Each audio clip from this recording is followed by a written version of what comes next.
When people talk about the most beautiful cities in England, Bath is always in the discussion with its beautiful Georgian architecture, elegant tea rooms, and cozy cafes. The entire city center is a UNESCO World Heritage Site. With it being only 2 hours outside of London, it's the perfect day trip option, or if you have more time, you can spend a few days exploring the city that makes you feel like you've stepped back in time to a few hundred years ago. And to quote Jane Austen, which will make more sense in a little bit, "Oh, who can ever be tired of Bath?" First up, we have the namesake for the city, the Roman baths. These are probably the most famous Roman baths in all of England, which were constructed between 60 and 70 AD in the first few decades of Roman Britain. So for hundreds of years, the Romans used these waters for public bathing until the end of Roman rule in Britain in the 5th century AD.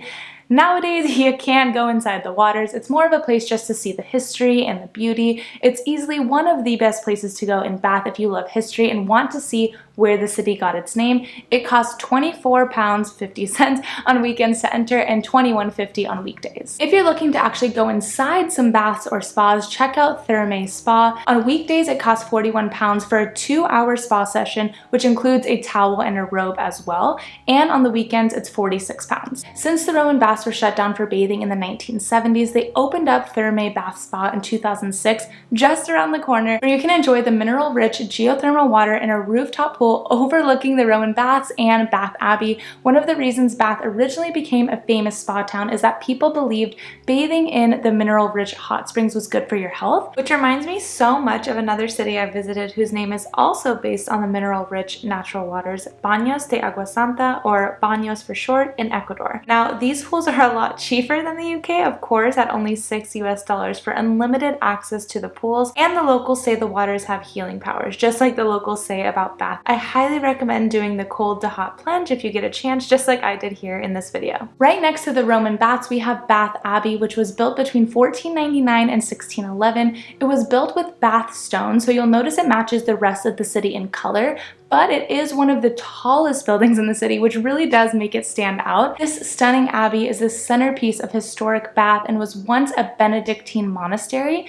Its Gothic design is pretty spectacular from the outside, and trust me when I say you'll want to catch a glimpse of the interior as well, as it's just jaw-dropping. It costs £7.50 to enter, where you'll see stunning vaults, stained glass, and over 600 memorials along the walls. There's an additional fee if you want to climb up the 212 steps to the tower and admire all of Bath below you.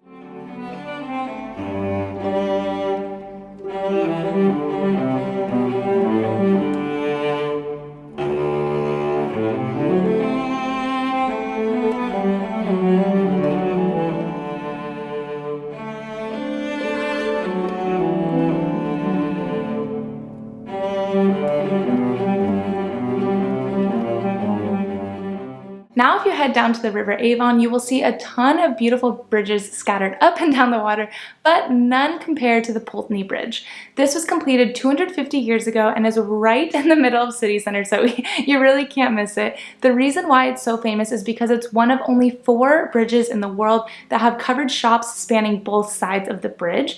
The other 3 are in Florence, Venice, and Erfurt. While you'll definitely want to get some photos of the bridge, particularly from the Parade Gardens, but more on that in a little bit, it's also worth going for a walk across it so you can properly admire the shops inside the limestone structure. When we were there, it was raining and it was still lovely, so on a sunny day, I know it would just be perfect. Now, since I just mentioned it, I'll talk a little bit more about the Parade Gardens, which is a small garden located between the River Avon and Bath Abbey. You can admire it from above as you're just walking to the Pulteney Bridge, or you can pay £2 to enter the gardens, which would be worth it on a sunny day. Next, we're heading to Green Street to do some shopping. Yes, it is a relatively small area, but the street and surrounding areas have a ton of shops for you to browse.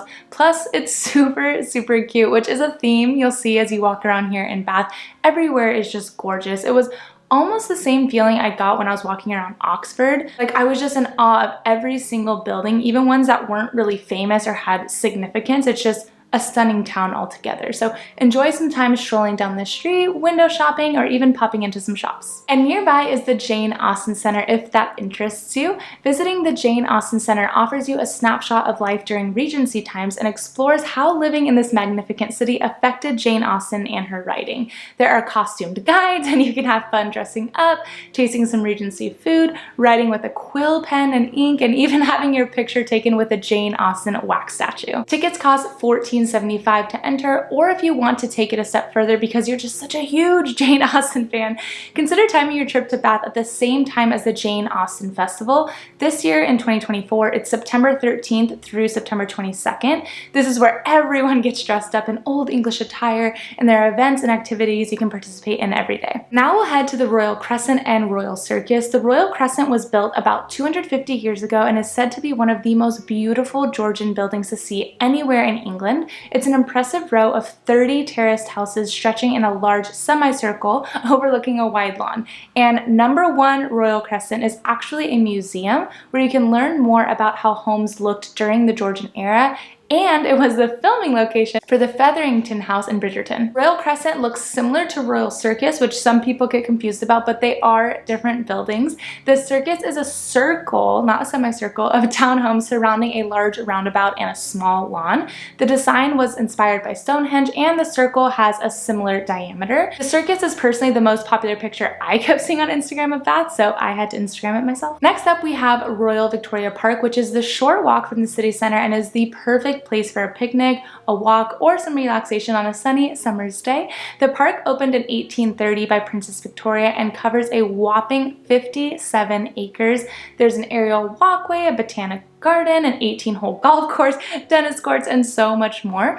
Unfortunately for us, it was raining when I went, like I mentioned earlier, so we didn't get to spend a lot of time here, but I'd love to come back when the weather is nicer and really enjoy this park to the fullest. If you want to see the city from a different angle, consider a Pulteney boat cruise. It's a 1-hour cruise along the River Avon, taking in some of Bath. It's a great way to see the city if you want to just chill and soak in the views, especially if the weather is nice and sunny, like I've mentioned multiple times. This isn't something I personally did while in Bath, but did do this when we were in Ghent, Belgium a few days after we went to Bath, and it really is an incredible way to see the city and learn more about it from a guide. A Pulteney boat cruise in Bath will cost you about £12 per person. 2 other quick places I wanted to mention but didn't have a chance to visit are Prior Park Landscape Garden, which costs £11 to enter, and the Botanical Gardens, which is actually free to enter. The pictures of both look absolutely beautiful. From Bath, there are tons of different day trips you can do or places to move on to next in your England itinerary, like the magical Cotswolds,